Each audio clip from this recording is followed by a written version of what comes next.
Hello Pokitto backers and Pokitto community. Today we're going to be making first programs for the actual hardware. This means that I will teach you how to go into the mbed online system and to make your first program for the actual hardware. This is video number 2 in our series of how to get started with the Pokitto, and there's quite a lot to cover, so let's get right down to it. So this is the site where we start from. This is os.mbed.com. Let me just show you that. This is the address, os.mbed.com. Okay, so mbed is an online ecosystem, very similar to the Arduino. And what's cool about the mbed is that all the tools are online. So you basically do not have to install anything on your computer to be able to program the Pokitto. What we need to do now is we need to go to the compiler, or actually first we need to log in. Now I already have an account for the mbed system. I have a test account that I've made just to show you how this works, but you would have to use the sign up over here to create yourself an account. But I already have an account, so I'm just going to go here.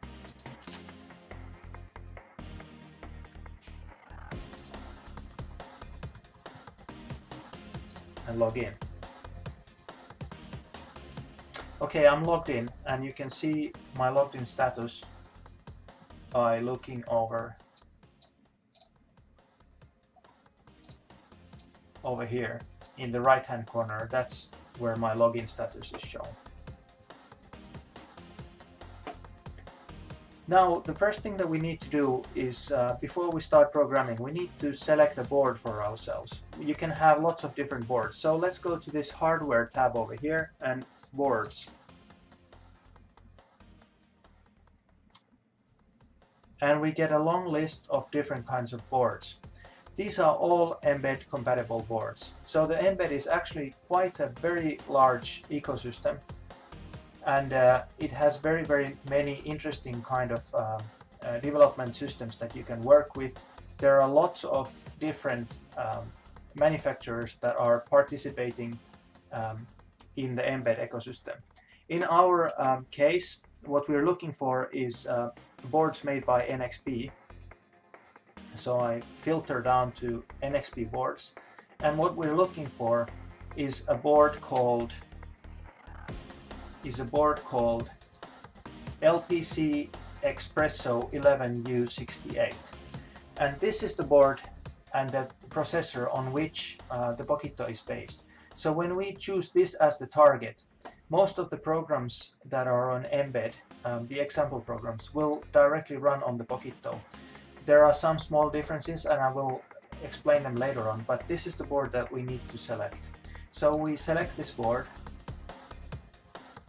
and what we need to do is we need to go here to the right hand side and put add to your mbed compiler. Press that.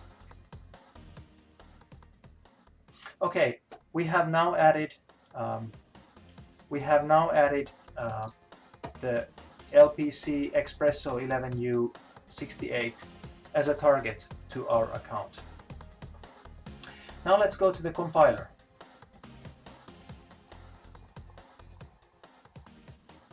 Okay, this is the mbed online compiler, and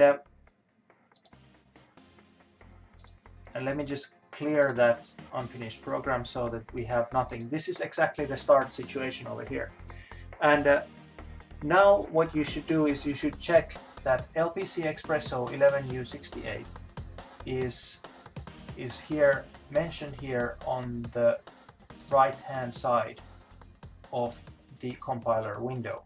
Then you know that you have the right target selected. Let's make a program.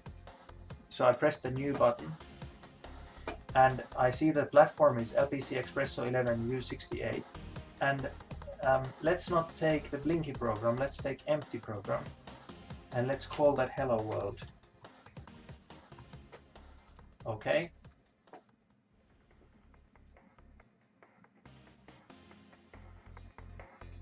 Okay, so now we have started a program called Hello World.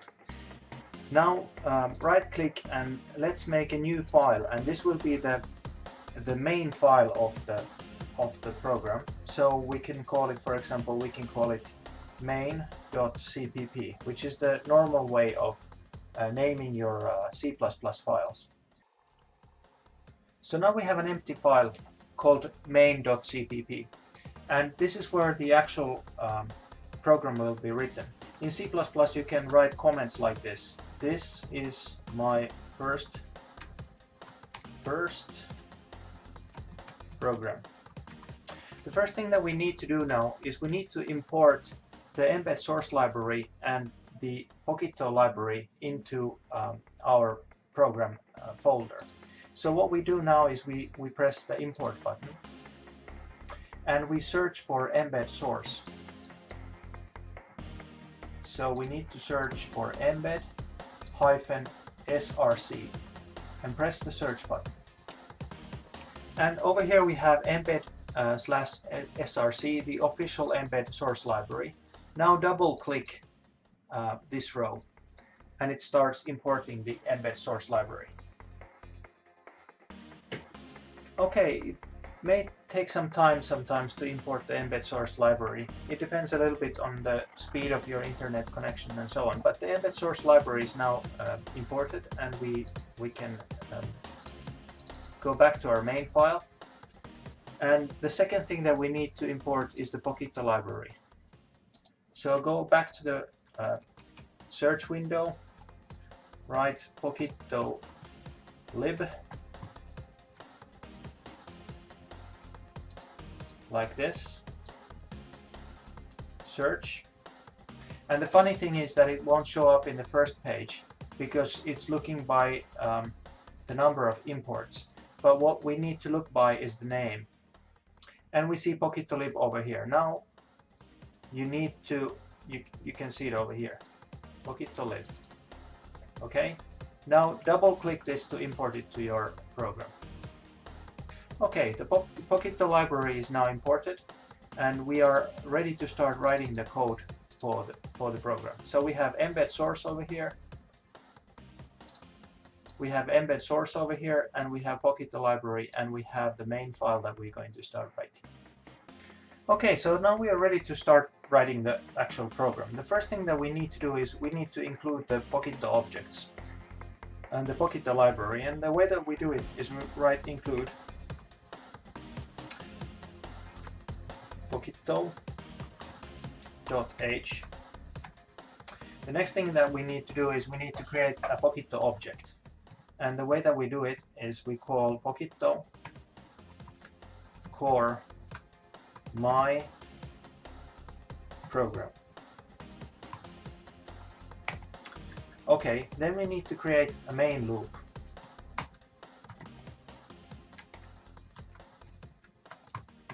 The main loop is where the C++ program starts and where everything happens.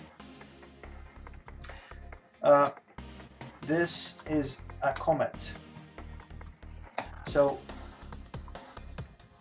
a comment is something that can be written after a double slash, and it will not affect the running of the program. So you can write almost anything. So, for example, I will write that begin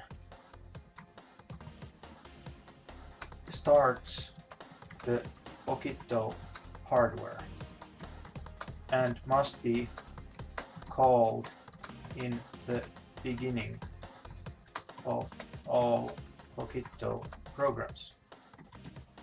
Okay, so the first thing that we do is we call the begin function, my program dot begin. Okay, that initializes the Pokitto hardware. The next thing that we need to do is we need to create a loop. So while my program is running,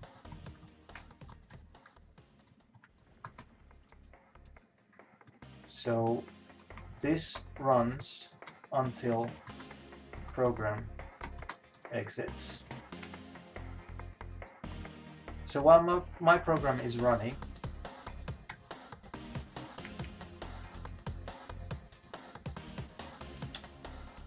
if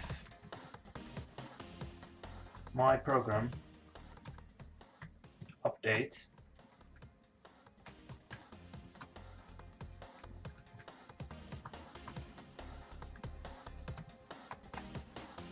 so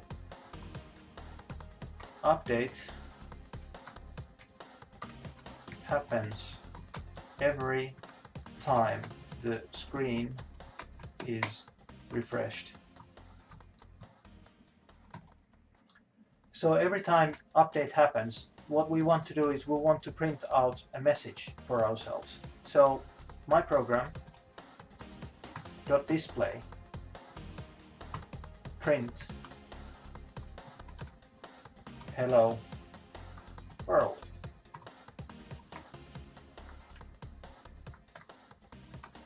That's our message. Okay, so basically we can now save, and the first program is done. Now let's now compile this program. So we compile this program.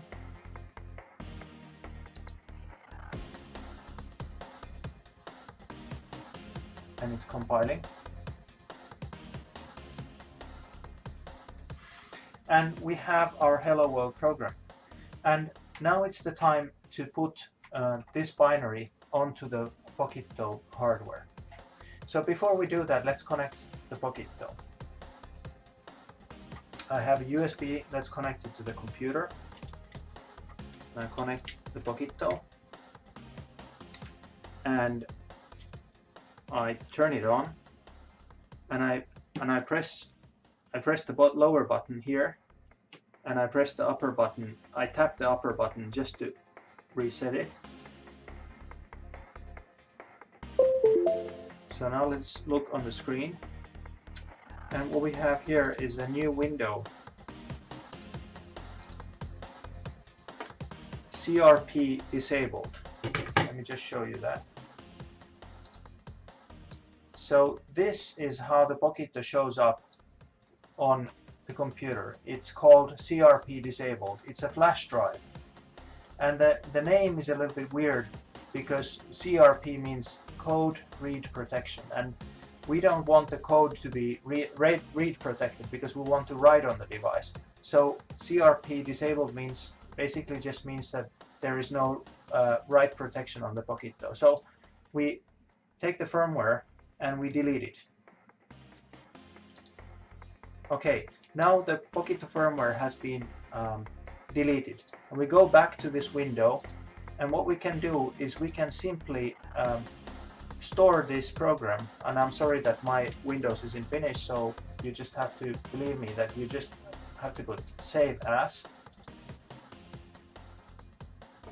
and save into the CRP disabled flash drive. Press save. Okay. So now let's look at the device. We have saved the binary into the device, and we reset by pressing the top button.